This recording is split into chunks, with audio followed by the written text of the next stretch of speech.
नमस्कार, मेरो नाम चाहिँ दीक्षा भण्डारी। म चाहिँ युट्युबमा ऱ्यान्डम भिडियोजहरू बनाएर हाल्ने गर्छु। सो आज चाहिँ म त्रिभुवन अन्तर्राष्ट्रिय विमानस्थलको डोमेस्टिक टर्मिनलमा छु, विराटनगर जान लागेको, किनभने आउँदै गरेको चुनावमा भोट हाल्नलाई with my 15 month old। As usual हाम्रो फ्लाइट चाहिँ डिले छ होइन, डिले छ भन्दा पनि होइन, मैले 6:20 अफिस पछि भ्याउने भनेर 6:20 को टिकट काटेको, मर्ज गरेर 7 बजेकोमा हालिदियो। मान्छे छैनन्, यति खाली छ नि एयरपोर्ट। जस्तै सबै मान्छेहरू चाहिँ होली मनाउने गरी नै गइसक्नु भयो जस्तो छ। आफ्नो चाहिँ छुट्टी नभएर अब आजको अफिस भ्याएर जाँदैछौँ हामी चाहिँ। सो हामी विराटनगर आइपुग्यौँ होइन 8 बजे। मेरो छोरा लास्टै दुःख दिइरहेछ।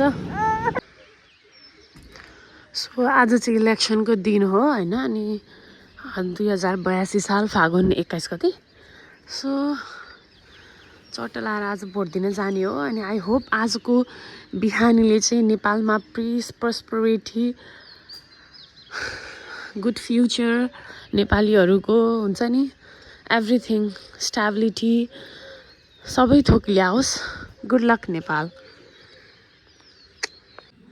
भन्न पनि शर्म लाग्छ मनभित्रका कुरा भन्यो भने एउटा कुरा भन्छ ल।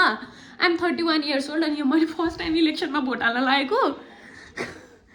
अहिलेसम्म कतिचोटि म एडल्ट भएपछि कतिचोटि इलेक्सन भयो चाहिँ I don't know, maybe 3 or 4 times, तर योचोटि चाहिँ मैले फर्स्ट टाइम इलेक्सनमा भोट हाल्न लागेको अनि मलाई लाज लागिसक्यो क्या भन्नु। बाबाले आफ्नो भोटिङ राइट प्रयोग गरेर आइसु। अब मेरो पालो, किनभने हामी त बच्चा रुङ्नुपर्छ नि त। तर बच्चा लिएर गयो भने लाइन बस्नु पर्दैन, लिएर जाउँ कि क्या। ल लाइफमा फर्स्ट टाइम म 31 वर्षको उमेरमा भोट हाल्न जाँदैछु, छोराछोरी लिएर गाइज। भोट हाल्न साथीहरू, भोट हाल्न। भोट हाल्ने ठाउँ चाहिँ यस्तो भिड छ गाइज है। अनि यो चाहिँ मेरो भोट हाल्ने ठाउँ हो। अब भोट हाल्ने हो झ्याप्पा लाएर। सी गाइज, मैले चाहिँ आफ्नो मताधिकार प्रयोग गरेर, आफ्नो पुरै बुद्धि विवेक युज गरेर भोट हालेँ होइन। लास्टै लामो लाइन छ यार। I got privilege because I was with baby, तर लास्टै लामो लाइन छ। यिनी चाहिँ मेरी छोरी हुन्, चुनाव हेर्न आएकी रे।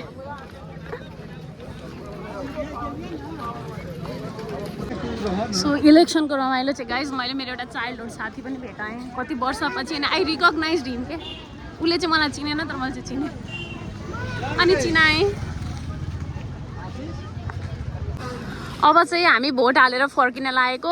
अनि भोट हालेपछि चाहिँ मासु भात खान पाइन्छ भन्ने मैले सुनेको थिएँ, तर यहाँ त मासु भात त केही पानी पनि छैन। सो एक्सपेक्टेसन भर्सेस रियालिटी भयो। पार्टीहरू सबै सुध्रिसके जस्तो छन्। सो हामीले भोट हालेर आयौँ होइन। तिमी भोट हाल्ने ठाउँ हेरेर आयो होइन के हो? तिम्रो नाम के हो भनिदेऊ त? आहाना गुरागाई। सो हामीले चाहिँ अब भोट हालेर आयौँ है। We utilize our voting rights. अब हामीले गरेको जसलाई डिसिजन गरेर भोट हाल्यौँ त्यो करेक्ट हो कि रङ हो त टाइमले बताउला। तर भोट चाहिँ दिउँ र हाम्रो बुद्धि विवेक युज गरेर दिउँ होइन। अनि भोट केमा हालिस् भनेर नसोध्नु होला, इट्स अ कन्फिडेन्सियल र कसैले कसैलाई भन्नु पनि हुँदैन जस्तो लाग्छ मलाई। आचार संहिता उल्लङ्घन हुन्छ नभए। And thank you so much for watching. मेरो यस्तो भिडियोहरू आइरहन्छ। सो तपाईँलाई हेर्न मन छ भने मेरो युट्युब च्यानललाई सब्सक्राइब गर्नु होला। Thank you.